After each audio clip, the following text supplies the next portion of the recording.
really quickly, I want to talk about this. I'm never over the fact that Republicans are such weak-minded tools relative to messaging. They fly their Gadsden flags that say, "Don't tread on me," yet they yearn for the boot of Donald Trump to crush their neck. They love the tyranny and being told what books they can and can't read, that what foods they can eat. They love to talk about libertarian concepts, and then when the rubber hits the road, they really just want to be told what to do, how to believe, what to believe. There's no freedom or diversity of thought, of ideology at all. And a chief example of this is this tweet from Megyn Kelly. Because the other thing is they have been just bamboozled by Donald Trump's bullshit strongman act. That, after he had COVID, he stands out on the White House balcony, just gasping for breath, but desperate to seem like he's a tough guy as he takes his mask off. We'll find the footage and play it silently. I mean, it was just such a laughable, joke-filled, idiot moment. That Donald Trump is not a strongman. Donald Trump is weak. He's physically weak. He is ethically weak. He is morally weak. He's a weak man. He is controlled by his many insecurities. You would think that even if you grew up not hugged enough or hugged too much or whatever the problem was with him, that he just feels so terrible about himself that even being president of the United States of America 2 fucking times, being president isn't even enough to make him feel good about himself. You made it, Donald. You made it, brother. You can calm down and just luxuriate in the fact that you are no longer the wimpy little whiny kid with the bad genes and the no chin and the bad teeth and the bad hair and you're not that anymore. It's okay. Should we pet? Oh, you're going to be okay, Donald. You're going to be okay. But Republicans, they really believe he's a mighty strong man who will lead us to the promised land. Megyn Kelly tweeted this yesterday. She retweeted a video of Donald Trump getting off Air Force One and marching down with these murderous, megalomaniacal dictators in Saudi Arabia, people who facilitated 9/11, and he's palling around with them. It's just disgusting. And she had this to say on Twitter. "It's so nice to have a president who can walk down the stairs without us having to hold our breath, who projects strength, who the world sees and understands as not some weak, infirm pushover who's squeezing in a meeting between Matlock episodes." All of that, I'm guessing, is a dig against Joe Biden for being an 80-something-year-old man. Ignoring the fact that Donald Trump himself in another few months is going to be 80 years old. Ignoring the fact that even yesterday, only minutes after the video she shared, Donald Trump was in a briefing in Saudi Arabia, literally falling asleep in real time on live TV as Fox News' Bill Hemmer yammered over. Shockingly, the camera didn't cut away. Watch this. Read a lot of the material now out of Saudi Arabia, and Mohammed bin Salman is saying we need a resolution on a Palestinian state. And I don't necessarily recall several years ago, pre-October 7th, as that being a demand that he had necessarily stated publicly. Do you think his position has changed, or do you think the way he has expressed himself has that? What was the little nickname? There were two for Joe Biden. One was, what was it, Corrupt Joe or something like that. The other one was Sleepy Joe. The most famous one for me was Sleepy Joe. I mean, it's beyond parody that every accusation is a confession. All this is the art, the perfected art of projection from these Republicans. They yearn for a strong man so much that they will convince themselves in their idiot-addled brains that Donald Trump is that strong man when he is just a weak, infirm, who's waiting for his Matlock episode or whatever bullshit Megyn Kelly said.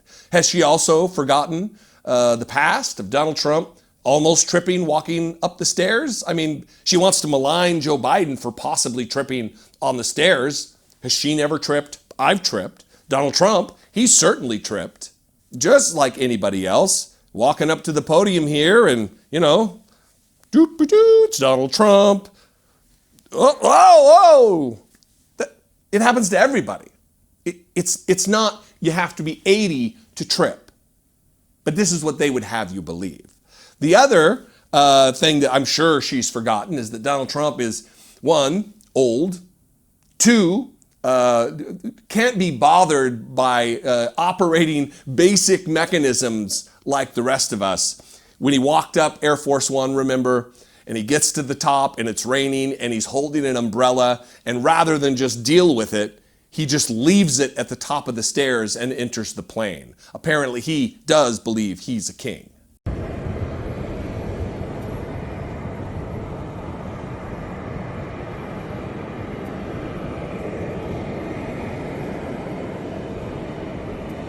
And of course, Megyn Kelly forgot about Donald Trump, unable to navigate the very slight decline on that ramp when he was at one of the service academies giving it a speech. Does she forget that? Or is it only, her memory only has enough room for things that are negative about Democrats and Biden? And look, here's the thing. These things, I'm not even that concerned that he's fallen asleep in meetings. He's 80.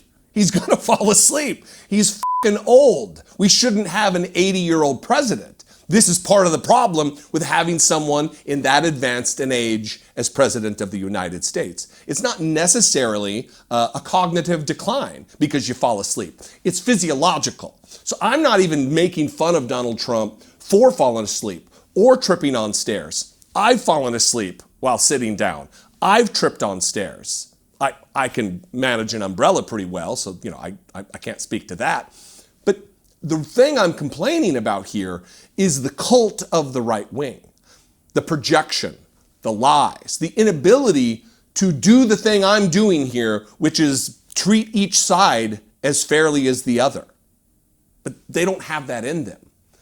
They have to prop Donald Trump up because it's the only way to make it make sense and have him be the vaunted, venerable cult leader.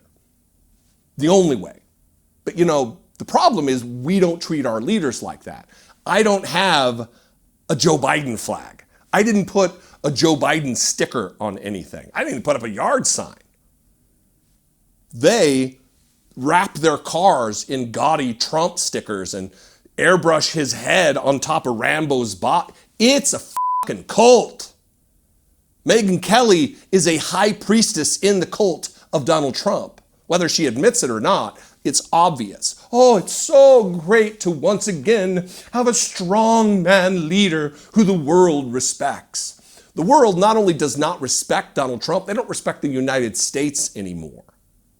The world doesn't fear Donald Trump. The only thing they could fear is the chaos that ensues when he's president of the United States. They don't think he's tough. They laugh at him. They mock us. We are a fucking punchline in conversations all across the globe now. Trust me, I know. I give my phone number and email out at the end of every video. I offer for you to comment in the comments. I guess I could turn comments off. Everybody can comment in the comment section. But I give an invitation out to communicate. And it's not just Americans who communicate with me. We are a laughingstock. What have we done in electing this moron to be president of the United States? And what have we done to give people like Megyn Kelly platforms to reach millions of people, trying to convince them that what they've done is right, trying to convince them that the man they've elected is what they thought he was? Not just an agent of chaos, but a strong man who will bring back the golden age of America. It's all just stinky, gross, bleh, unpalatable nonsense drivel from Megyn Kelly and the rest of the absolute cult that they are. Anyway, what do you think? Once again, I do invite participation in these conversations, both internationally and, of course, locally in the United States. Comment below. You can also call the voicemail line 714-576-4054. And of course, as always, you can email me daily@dollemore.com. Before you go, please consider supporting this work. You can click the join button below this video, wherever I don't even know where I am in frame right now. Below the video, click the join button for $2 a month. Become a channel member. You can also go to patreon.com/idoubtitpodcast. Another great way to help support and get something tangible in return, not just getting to look at my sweet, sweet face and listen to my voice. I can't even do it. Couldn't even get through it.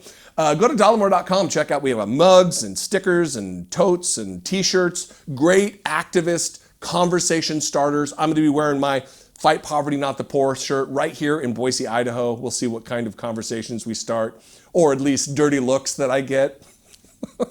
You can get those at Dollemore.com. Anyway, follow me on social media if that's your thing. I am at Dollemore, and I will see you next time. Until then, be genuine and take care of one another.